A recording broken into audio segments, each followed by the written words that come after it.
al Ayuntamiento de Barcelona al cierre de todos los puestos de venta de animales de la raza. Pero todavía queda mucho por hacer. Tenemos que seguir trabajando, tenemos que seguir luchando por los que nadie mira, por los que... Probablemente algún día veamos el momento en que todo el mundo ha reconsiderado su relación con los animales, así como el mundo en su momento reconsideró la relación con las mujeres o reconsideró la relación con los miembros de otras etnias. Els animals no són coses, principi del qual parteix la filosofia d'una ONG que avui compleix 10 anys i que ha aconseguit reinventar la forma de fer activisme pels animals, sobretot en el terreny polític.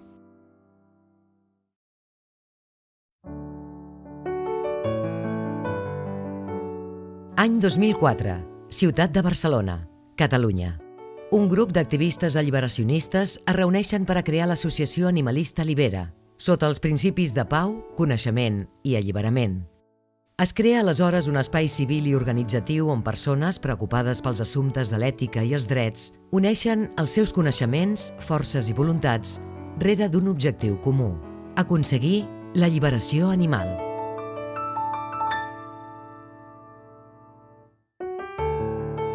Des d'aquells temps fins aquí, el creixement estructural de l'ONG ha estat exponencial.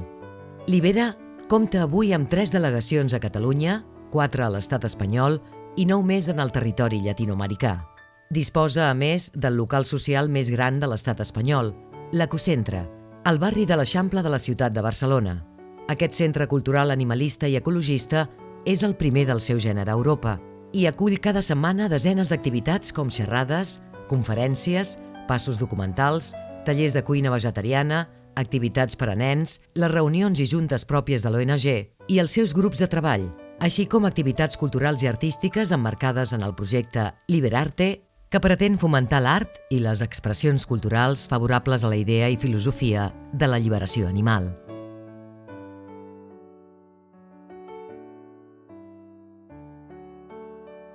Però també existeix un creixement més enllà de l'estructural,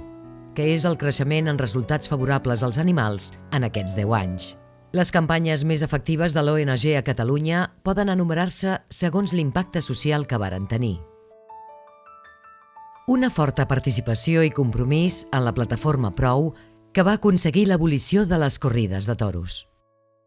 La reconversió i tancament dels llocs de venda d'animals de la Rambla de Barcelona, conseqüència d'una estratègia que va combinar lobby polític, estratègia de premsa, investigació, performance i sensibilització social.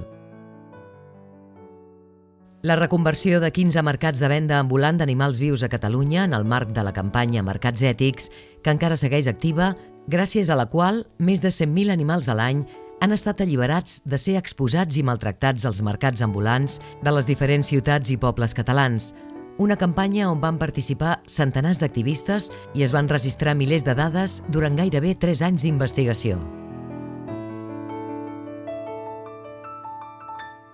La campanya Fires Legals, que a base de desenes de denúncies ha aconseguit que centenars d'animals siguin protegits per la llei que impedeix utilitzar-los com a regals a les fires. Tot just fa uns mesos es va fer públic també el resultat de la investigació que va destapar un negoci cruel i roí com és la venda de cadells, especialment els portats als països de l'est, on es va veure implicada una coneguda xarxa de botigues de Barcelona que es dedica a la compra i venda d'aquests petits animals que són tractats pitjor que les coses, aconseguint que aquesta botiga sigui multada i amonestada per primer cop a la seva història per l'administració.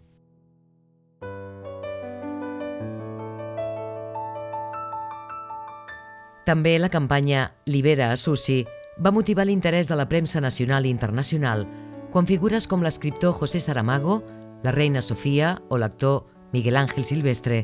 van donar suport a la demanda de l'ONG per a dur l'elefanta del Zoo de Barcelona a un santuari. Dins de l'àmbit del zoo, activistes de Libera mantenen des de fa 5 anys una protesta ininterrompuda cada dissabte a les portes de la institució, demanant els canvis que el segle XXI clama. En la mateixa línia, a principis del 2009, Libera va posar en marxa un observatori del zoo de la ciutat denunciant els seus soterranis o el tracte cosificador que reben els animals, així com escàndols de presumpte maltractament animal, negligència i desídia. A l'any 2009, amb el suport del polític Jordi Portabella, Libera aconsegueix que la ciutat de Barcelona confeccioni i distribueixi la primera guia de consum vegetarià, destinada a la ciutadania barcelonina i turistes, editada en 4 idiomes, reunint-hi tota la informació dels comerços i restaurants especialitzats en aquesta opció alimentària. La Guia Vegetariana de Barcelona demostra l'avantguardisme d'aquesta ciutat i el bon saber fer d'una ONG orientada als resultats. El 2008, Libera llança La Mirada Ètica, una pantalla ambulant dotada de bateries no contaminants que va recórrer, i encara ho fa, als carrers de Barcelona, mostrant realitats que el públic en general sovint desconeix sobre la vida dels animals i el tracte que se'ls dona a les explotacions.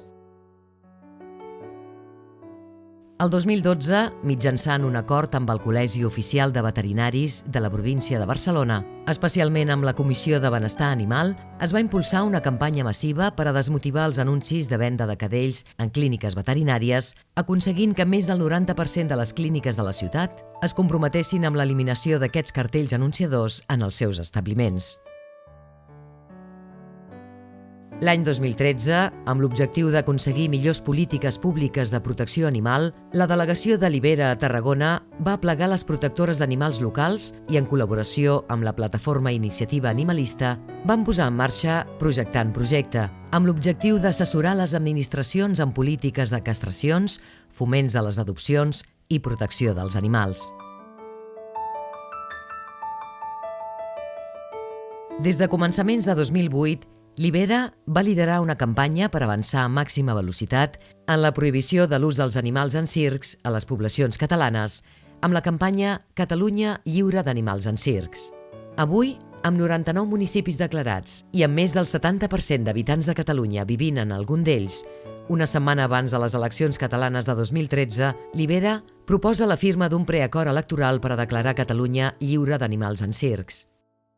L'acord el van firmar els grups parlamentaris de Convergència i Unió, Esquerra Republicana de Catalunya, Iniciativa de Catalunya Verds, PSC i CUP, atorgant la proposta al 80% de la representació de la cambra, la qual cosa es va traduir en un projecte de llei presentat al Parlament en el mes de novembre i que va projectar novament Catalunya davant la mirada del món. Desenes de mitjans de comunicació d'Europa, Estats Units d'Amèrica i Llatinoamèrica es van fer ressò de la notícia. Aquesta campanya, que compta amb l'apadrinament dels actors Mònica Pérez i Jordi Ríos, podrà convertir-se en el gran triomf de l'ONG a l'any 2014, si és que finalment es guanya la votació i s'aconsegueix aquest important avanç.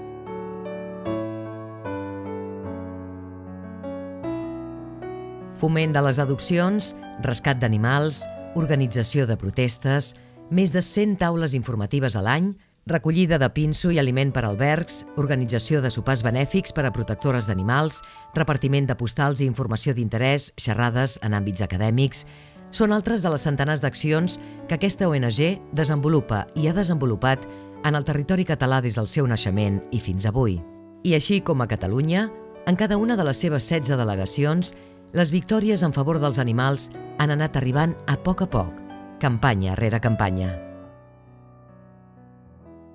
No podem deixar d'esmentar campanyes com Galícia Mellor Centaurades, que ha donat el seu avanç en els darrers anys, avui té contra les cordes el lobby taurí gallec. A la mateixa latitud, la campanya Cempexes.info, que està a punt d'aconseguir la fi de l'ús de ceps de cavalls.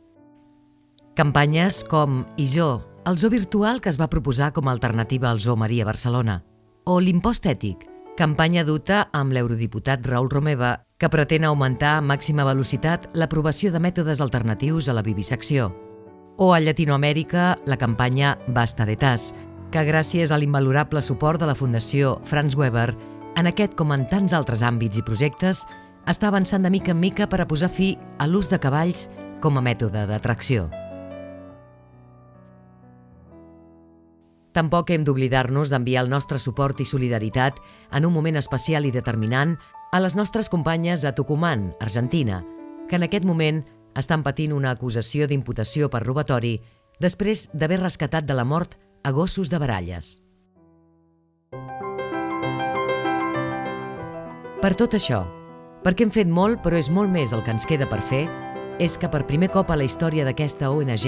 amb l'excusa o la raó d'aquests increïbles 10 anys, hem volgut recordar i recordem passar llista, fer balanç de sumes i saldos. Hem volgut mostrar allò que gràcies al treball dels activistes i al suport de les sòcies i els socis hem pogut aconseguir amb esforç i aplicació. Amb humilitat, alegria i responsabilitat, és tot un orgull, pels que formem Libera, avui rendir i rendir-nos comptes. Al davant ens queden més anys de treball, de lluita, d'encerts i derrotes. Al davant ens queda el compromís i la mateixa convicció amb la que vam néixer ara fa 10 anys. Que aquest vídeo serveixi d'homenatge a totes i tots que van fer, fan i faran d'aquest projecte un canvi real, tangible i efectiu per al bé de tots els éssers vius, humans i no humans. 10 anys de lluita, 10 anys de victòries i aprenentatges, 10 anys d'alliberació animal.